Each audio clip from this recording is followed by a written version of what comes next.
এক breaking news এবাৰ ৰাজ্যত এক ভয়ংকৰ ৰেল দুৰ্ঘটনা সংঘটিত হৈছে আৰু ৰেল ক্ৰছিং পাৰ হ'বলৈ যাওঁতেই ৰেলৰ সৈতে মুখামুখি সংঘৰ্ষ হয় এখন মেজিক বাহনৰ আৰু অবৈধ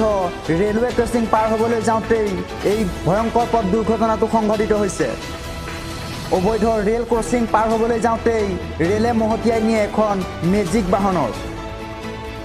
12098 নম্বৰৰ জিৰিবাম আগৰতলা জন শতাব্দী এক্সপ্ৰেছৰ সৈতে এই মুখামুখি সংঘৰ্ষ হৈছে আৰু দুৰ্ঘটনাত পতিত মেজিক বাহনখনৰ নম্বৰ হৈছে AS10AC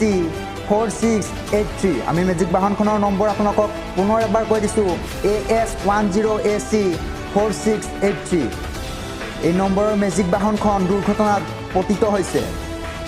আৰু এই ভয়ংকৰ দুৰ্ঘটনাটোৰ ফলত প্ৰথমতে প্ৰাণ ৰক্ষা পৰে মেজিক বাহনখনত থকা কেইবাগৰাকীও যাত্ৰীৰ এই দুৰ্ঘটনাৰ ফলত প্ৰায় 300 মিটাৰ তললৈ বাগৰি পৰে মেজিক বাহনখন ৰেল আৰু মেজিক বাহনখনৰ মুখামুখি সংঘৰ্ষ হয় বদলপুৰৰ লামাজুৱাৰত আৰু এই ঘটনা সংঘটিত হোৱাৰ পিছতেই ৰেলৱে আৰক্ষী উপস্থিত হৈ মেজিক বাহনখন উদ্ধাৰ কৰে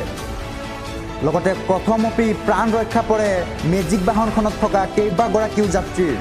আমি আপোনালোকক জনাইছোঁ এক ভয়ংকৰ ৰেল দুৰ্ঘটনা সংঘটিত হৈছে এবাৰ আমাৰ অসমতেই ৰেলৱে ক্ৰছিং পাৰ হ'বলৈ যাওঁতেই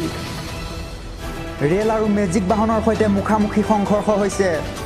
অবৈধ ৰেলৱে ক্ৰছিং পাৰ হ'বলৈ যাওঁতেই ৰেলে মহতিয়াই নিছে সেই মেজিক বাহনখনক